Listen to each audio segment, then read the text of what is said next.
All right, so today I'm working on a 2007 Dodge Ram. Now this should apply to mostly all the Dodge Rams. This is a 6.7 diesel, so we are working with a dual battery system. Now we have the alternator light. Now basically when we go ahead and start the car, our battery voltage indicator, don't mind the whole water tank gas, but obviously you can see we have our battery voltage low, our battery lights on, and then same thing right there. So we know that's not the right thing. Obviously our car's not working fine, and so when I connect my digital multimeter, red on positive, we got 11.78 on this side. But if I go ahead and check it out on the passenger side,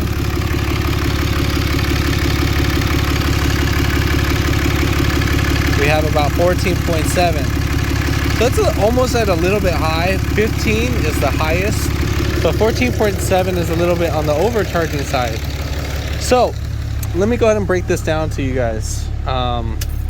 If you haven't already, give it a thumbs up. Comment down below if you have any questions or any tips on this. And then hit that subscribe button for more upcoming videos in the future. And we're going to go ahead and start this video right after the intro.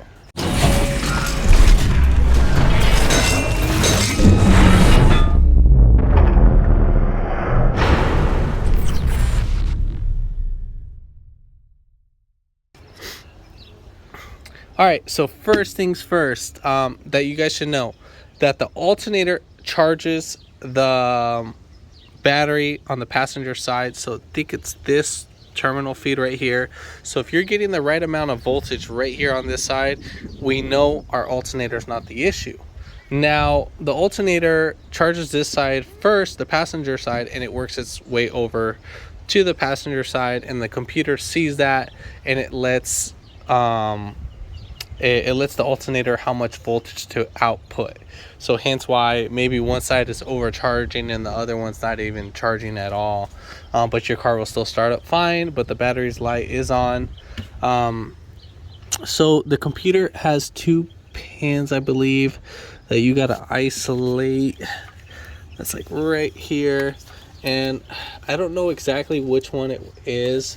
I know the most common thing, either the PCM can be bad. If you basically, what they want you to do is pull out the PCM wire and then you add a 12 volts to it, and I don't know exactly. In the comments, just one of you guys comment down below. I haven't had time to look at the wiring diagram, which one to power. So that power wire, that when you add a 12 volts to the alternator, you could just get a jumper wire from right here, from the positive terminal over to one of the little connectors on that. So you need to have like a jumper wire, and you need to make sure you're specifically doing that. Now if you do damage that in the process, that's all on you. I'm just kind of giving you a little example, but that's why I need you guys to go in depth on that. That's just kind of one of the testing procedures for, you know, Chrysler products, that the computer powers the alternator or controls the alternator. So if the alternator ever messes up, that the computer messes up too as well. I've seen that happen, where that these guys overwork and overload, and then they get like red hot smoking and the computer gets toasted. So that you're just aware, you need to make sure that the computer is actually doing its function. And if it's not working as it should, like if you were to test it, then I mean, yeah, that would be bad, the alternator. Now if it is working, like it is powering up everything, then your computer would be bad, or the wiring to the computer, or maybe one of the other wiring. All right, so if you didn't want to test it out like that and damage anything, you can take it off, take it to the auto parts store. They do a free testing for you on that, and then they could test that out. So now while they're testing that out, make sure that they test it out 5 times, like literally 5 times. It's overkill, but the first time it can be fine, and then the second time, third time, you know, if it fails once, then you're going to replace it out of the 5 times or whatever. I always do that, because even before, I've had some that keep passing, and you know, let's say on the 4th or 5th try they would fail, just after they get warmed up. So right here, let's check out the voltage. So right here, we're about a voltage and a half lower. So 11.4 volts. It's not a full starting battery. And then while I have the car off, I'm gonna show you on the other side, we should be equal battery size. And I'm actually at the battery terminal too, so obviously you know I'm doing it right. Doesn't matter if I switch the terminals for the DMM. It's not applying voltage, just checking. So right there, 12.4. All right. So now we know we have a voltage drop somewhere going on right here at the battery, because we know this one's not getting its proper voltage. So one quick easy way to do is kind of check your voltage is by messing around with the cables. So you know, you can grab your ground cable, see the wire. This is on the positive, or this is on the negative. You can have a bad ground, but usually you could hear it arcing sometimes. You'd move that. And then the moment you start moving a wire and you start seeing something fluctuate, then you know that's the area you should be looking to. So obviously we touched this, we touched that. And so let me get right over here. Just gonna put that right there. So we have a couple power wires. I already found out the issue. I just want to give you an example. So right here, I'm gonna grab this wire, this positive wire that goes to the tip in. And then as you're gonna see, I'm gonna start flexing this cable, and it should start.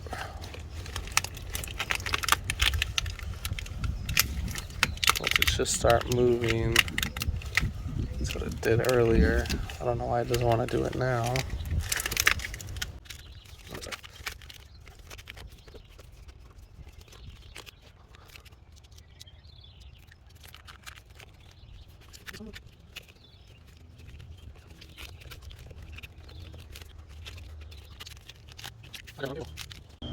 All right, so it stopped acting up like the way how obviously when I start recording some things don't act up. All right, so we got our thing back in the multimeter. All I did was I disconnected the negative terminals first, and I just left one positive terminal on the other side, but I did disconnect both positive terminals. All right, so obviously when we have our ground and our positive, we shouldn't get any readings. For some odd reason I get like a little reading in the beginning. That should be like a short to ground right there with both positive wires, but we don't have that issue. So either it's coming from the other side, see, but it goes away and I like start playing with it. I don't know why it's doing that. Could probably be some electric magnetic interference or something. I never had an issue with that, but all right, so needless to say, this guy should be 1. So 1 meaning that it's open, and that's what you want. You want to see 1. But if you see like a number, so let's say if you see, let's just say, if you see like a number like that, or like just zeros, then you know you got something going on with your circuit. All right, so what we want to go ahead and do, I'm just going to show you just quick. Obviously we're on the positive side. I have this tapped in. My customer did that. I'm not a big fan of doing that, but so when I test right here, we have 0.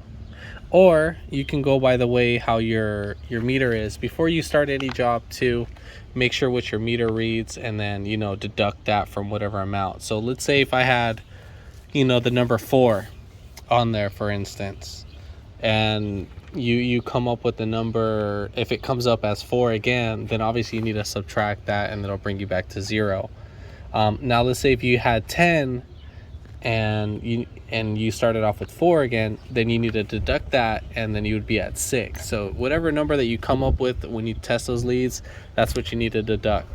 Sometimes our, you know, digital multimeters will act up. All right, so from right there to right here we have 0. So all right, so from right here we're gonna test it at the terminal. So right here, as you can see, I'm touching that and I'm getting 1. So that's open. So I'm gonna scratch right into it and I'm getting high resistance. And I mean, like, I'm really scratching into it. You guys can see that, and I'm getting high resistance. So most likely I just need to clean up this little terminal right here and that should fix it. Because I jumped these two wires. I jumped this positive over here, and I got my voltage and everything was working, but then this little wire was getting really hot really fast. So that's why I took it off, because obviously, you know, we have a lot of power going over here, and I think the AC was trying to illuminate. So as you can see, we have high resistance right there, so we shouldn't have that. So that will throw the light on. So what I'm going to go ahead and do is I'm going to take this off, clean it up, and then we'll get right back to the video. All right, just so you see this bolt right here, I can get this to focus. Sorry guys, zoom is like a little crazy. All right, so there we go. So right there, you see all that corrosion all around it, and then right there, that centerpiece, that's our only little contact. But that wasn't making that because I had to like screw it out. This was a pain in the butt to take out, so I got my little hammer and just hit it right out from right there. So you don't damage the threads. You keep on the nut from right here, and then you just hit on the nut and then loosen up the nut until, you know, you're fully out. But yeah, so this, just so you guys can see, I'm going to show you both of this. Hopefully I can do it with one hand. So from right here to right there, I should be getting some sort of resist reading, right? See how I'm not getting anything? So that's our culprit. So now if I put it right there on that piece, on the one that's exposed, that's showing. So our culprit is this dang screw. All right, so let's go ahead and get this cleaned up. I'm gonna use a little wire brush from the drill gun, and then we'll go ahead and get that going. So for the inside of the terminal that's right here, inside there, what I did was that I got a little drill gun with a, you know, a drill bit, and then I use this little Allen piece right here just to clean up that. I mean, you can use a flathead. This, I mean, I'm trying to be on time consuming mode, but this is really coated in the coat, so obviously we're not getting any contact. So we got this guy cleaned up. So you're gonna test this out, making sure you're getting good contact, and now this guy should slide in easy like how it should. So perfect. So now this goes in and out. So before I couldn't even pop this guy out. Like I said, it was a pain in the butt. So all right, so we're gonna get this dialed in, start putting everything back together, and then we'll get back to the video. All right, so let's go ahead and test this again. So we're gonna put one terminal right there, obviously, so you guys can see this. So we are good. All right, so now let's go right here, and voila. So now we are getting that measured, and it should be the same for everything right there. Same thing, bam. We're gonna go right here, test it at the tip in, bam, 0. Oh my God, like a simple little thing that, you know, my customer overlooked. They thought it was the alternator. They actually, you know, recommended me to replace the alternator, but I just told them, let's do the diagnostic and let's get it over with. I'll go ahead and bolt these guys down real quick. So that's the reason why, you know, we do our diagnostics, to make sure our customer gets 100% their actual money worth of things. Because if we did the alternator and I just looked at him and I'm like, hey, you know what, that didn't fix it, then, you know, he would either been upset or he would have been less money into it. So let's give it a couple seconds. It should go up. It's going up, it's going up. So now our 14 volts, let's give it a couple seconds. So now we're up there. I don't know why that little charge light, that might be for the throttle body. Let me see. Does this one have an alternator? They might have the check engine light for that, so I might have to clear that. So let me grab a scanner real quick and then see what's going on. But now we're in the 14 range. Before we were at the bottom range, so obviously we'll throw that light. And so, yeah, we're a little bit shy over 14. And so with our digital multimeter, let's switch this over.